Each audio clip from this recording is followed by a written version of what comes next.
The streaming bubble has burst, and it has for a while, and now people are starting to realize that that's the case. And no, we're not just talking about television and movies, we're talking about the wider scope of these subscription services, because we've got the numbers finally for 2024, and they've come in, and well, it kind of paints a bleak picture for anybody trying to copy off of the success of Netflix, and should serve as a warning to the likes of Netflix, one of the very few successful streamers that are out there, that you better tread cautiously. You continue with your greedy price increases, and that's only going to work for so long. You're going to find yourself in a very trepidatious position, the likes of which you were at the time when you released Cuties in 2021. Or was that 2020? I digress. I've tried to wipe that out of my mind like so many other people. But the state of consumer media spending in 2024, the cost of internet, TV, and mobile. So yeah, are you paying too much for the internet? American consumers spend $273 per month on their home connectivity services, driven by rising internet and TV service prices. And that's the reason. I remember when people were cutting the cord. Remember when that was a thing way back in the day? We're going on like a decade ago when that used to be just common parlance. But the reason that people were cutting the cord was because cable TV subscriptions were getting to be too pricey.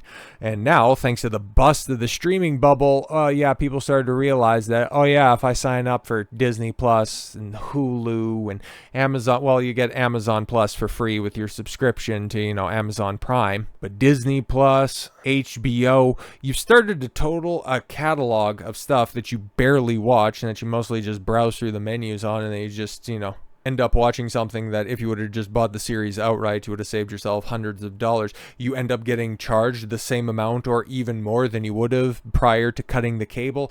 It's wild to think about, man. But staying connected online is an essential part of daily life, but consumers often fall into a whirlwind of rising costs and confusing bills. The key finding of our research for the internet and phone bills cost $130 per month on average. That's wild to think about, because up here in Canada, that's the only one that I can talk about, especially when it comes to phone bills, like my stupid cell phone bill, right? Like, I don't even use it that much. It's just mostly a music and podcast player for me when I'm out and about, and then I just use the internet. So my cell phone bill, $75 a month for very pedestrian features, and the internet bill, it pushes it well over that target. You get closer without, completely and totally doxing myself. It pushes it over that $273, and I have YouTube Premium. That's the only subscription service that I have, and I'm well north of that $273, which is ridiculous. But that's Canada for you. The great white friendly North, please come liberate us. 51st state when. How much are Americans spending on household telecom services? Yeah, this is where things start to get a little bit more interesting, right? Because you take a look at the cable TV plans, and the popularity of streaming hasn't quite taken over live TV services. It's mostly, like, you take a look at what the highest rated events are, and it's mostly live sporting events, and for whatever reason, still awards shows. But those are definitely waning in popularity. Meanwhile, there's like live sports, there's always going to be an audience for that. So as long as there's still a broadcast and cable outlet for that, it's still going to be a driving force in the market. As 40.6% of Americans have cable TV subscriptions, and 14.3% use satellite TV. Across home connectivity services, cable TV is the most expensive. Yes, the average cable TV plan costs $89.29 a month, adding up to $1,070.24 per year, or $64,214.60 over a lifetime. Holy Christ. But here's the alternative. And here's when people are starting to also feel the squeeze on the streaming side of things. According to our survey, the average American spends $42.38 per month on their streaming subscriptions, racking up $508 per year and $30,513 over a lifetime, which, I guess now the consumers entering the market right now, well, now they're going to have to manage a lifetime of streaming subscriptions, which is just wild, because I guess I'm at the tail end of the last generation that didn't completely grow up with the internet fully and readily available. Like, we didn't get, I guess my parents didn't get, high-speed internet at their home until, I think I was like out of high school. Like, we got dial-up when I was in middle school, I think, like 8th or 9th grade. I didn't get a cell phone until 12th grade. So I'm the last of a dying breed, okay? But the generation after me, they all grew up with like tablets in their cribs and 5G web signals in the air, just giving me brain cancer or whatever.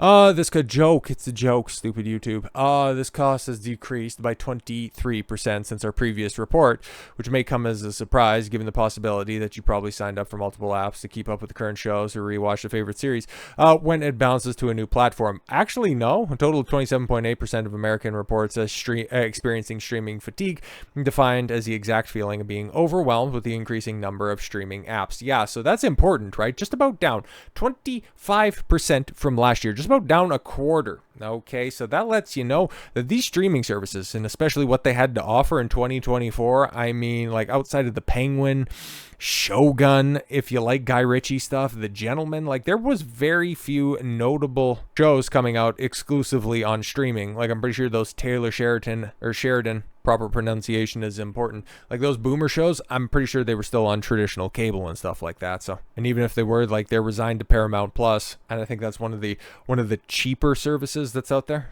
Look at what these streamers are offering. Netflix can't do a competent season 2. How many examples do we have from last year to drive that point home? Anybody still talking about Arcane season 2, or is it just still people trying to ship different characters and make them scissor all the time? Stupid crap. Squid Game season 2 was definitely a drop off from season 1. And anything else, like, do we need to rehash the crap that Disney Plus put out last year? Like, all of it was garbage, so why would anybody sign up for any of that? Unless you really wanted to see what the dumpster fire firsthand was like for The Acolyte. I don't think so. And if you didn't get Amazon Prime for free, like that 60% drop off between season 1 and season 2 of The Rings of Power would have been even more catastrophic. And I guess probably the only benefactors of putting out good quality television was probably HBO, for as many problems as people had with, House of the Dragon season 2. It's pretty damn decent. And then, of course, The Penguin on top of that, which is arguably the highest rated TV show, at least by the audiences of the entire year, that nobody had faith in. So yeah, if it wasn't for word of mouth, HBO wouldn't have had that second bump in the year. So yeah, all things considered, I'm surprised that decrease of 23%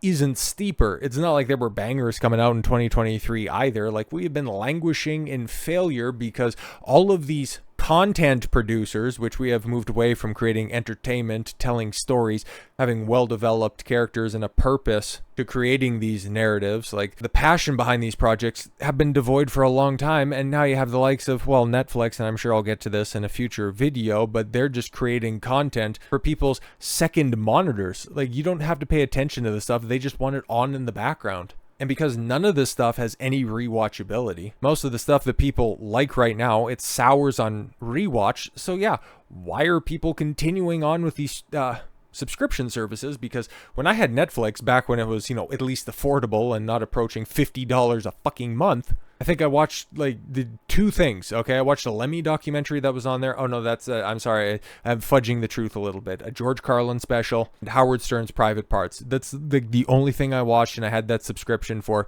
the better part of 2 years. Okay, and then when they started to raise their prices, it's like, I'm out. I don't watch this stuff. And that was before they started to crack down on password sharing. So go ahead and date that whenever you will. And when I had Amazon Prime, then yeah, I legitimately don't think I ever watched anything on Amazon Prime. So yeah, outside of YouTube Premium, that's the only streaming service that I have. Just because, yeah, most of my entertainment comes off of YouTube, watching podcasts and stuff like that. And it's still affordable, and it offers you a fair amount of value as opposed to literally anything else that you can mention that's out there. And like I said before, this is not exclusive to just simple television and movies.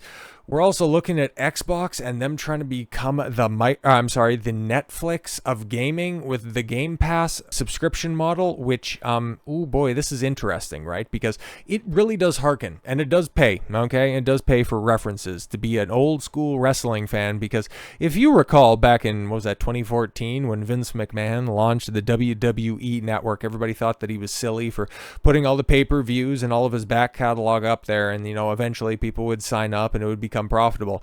It took them a while, but it did become profitable. But eventually, the service reached maturity. There's only so many old episodes of the Attitude Era that you can go back and watch, okay? Because the new shit at the time was just absolute garbage. So once everybody had their fill, then they started to drop in and out. And eventually, the WWE Network had to get folded into Peacock and whatever they're doing with Netflix right now. But that's what's going on with Xbox. When was the last time okay? And don't try to sell me on this whole Indiana Jones and the Great Circle was actually a good game. What was the last first-party Microsoft title that came out that wasn't an unmitigated disaster? Starfield? Like, come on, don't make me laugh, bro. Something that was anticipated and delivered. Like, it's been a very long time. Hellblade Senua's Saga, Hellblade 2, people were looking forward to that off the back of the original, and that came and went like a fart in the wind. You think Avowed is going to deliver? The follow Obsidian's brand new outing? Yeah. Probably Doom the Dark Ages. That's probably going to be good. And probably the last Xbox exclusive that really delivered was probably Doom Eternal. I don't even know if it was Bethesda in the fold over at Microsoft when that came out in 2020. They're coming to the conclusion that Game Pass needs to triple in size by 2030. What? To reach its goal of 100 million subscribers. And here's the thing, man. It's the subscriptions, they've stagnated over the past couple of years. Like, Game Pass has kind of figured out exactly how many subscribers it can get. Like, what's its reach in total? Because you had all of those other studios, just like the entertainment streaming, a bubble. You had Ubisoft with theirs. You had EA with theirs. I think Activision Blizzard was trying to spark something up. You had Epic Game Store buying up exclusives. You had everybody hop on this whole subscription model when in reality, don't produce enough good content. Don't produce enough good games for people to stick around month after month for you to get that reliable income that you're so desperately searching for. Well, the Everything is an Xbox ad campaign, oh god, I hate that, has been somewhat controversial. Yeah, because I'm somebody who really liked Xbox back in the cut, but now they're just trying to say that your fridge, your toaster, foot massager, that's all an Xbox, because if you can get access to Game Pass, that's all we want. Like, not just focus on not making a shitty console that has always online. It's like Microsoft never recovered from the reveal of the Xbox One event. That was the point in time when the console gaming market failed. Quote me on that. But yes, now a new analysis has revealed that Game Pass needs to at least triple in size by 2030, oofda, and reach the forecasted 100 million subscriber count by Microsoft.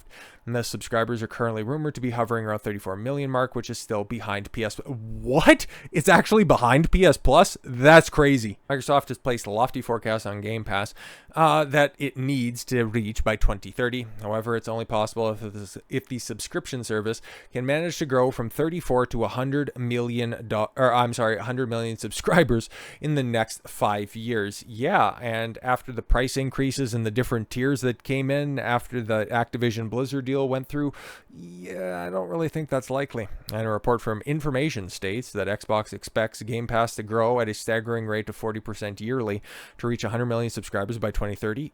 How and why? Like, Microsoft, realistically speaking, and watching a bunch of the different game conferences over the past 6 to 8 months, like, they've been announcing some interesting and high-profile titles. Like, I think the Gears of War prequel does have some hope behind it, and yeah, Doom the Dark Ages, I'm sure that'll be good, but is that going to be enough to drive 40% yearly growth? Like, the Perfect Dark looks like it's going to be a disaster. Elder Scrolls 6, like, that's going to be big, but we don't even know if that's going to come out this decade. And what else? Like, Microsoft has driven all of their other IPs into the ground. Like, I really don't get this, man, unless you start buying up a bunch of other third-party licenses. If you find a way to fold Ubisoft and EA into your market share, do the old school Netflix approach where you just had everybody put their back catalog on your platform, it's like, I don't see it working out. Analysts have held different views regarding the huge milestone that Game Pass needs to achieve in the next half decade.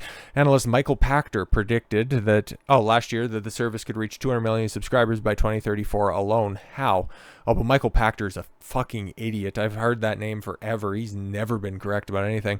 On the flip side, many argue that such a threshold is not possible given the current trajectory. I mean, it's just that, like, the numbers aren't numbering, man. Like, the math ain't mathin'.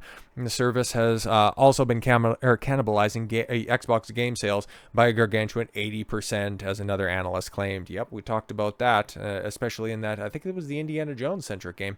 Take the best analysis with a pinch of salt, as this could influence its growth during the next 5 years. Nevertheless, Game Pass rolled out 137 titles last year, valued at around $4,800. So yeah, that'll be interesting. And depending on what Microsoft buys up, what kind of deals they can strike with other people, it moving over to Steam, I guess, helps a little bit, kind of adding a rental aspect to a service that already provides deep discounts on the regular. I don't know, man. It's a gamble. Xbox has been trying to make this work for a while, and a lot of people are satisfied with the service. It's just how many people are sticking with it month after month, and instead not just dipping in, playing a game that releases that month and going, ugh, that was just modern day crap. Why would I bother sticking around for that?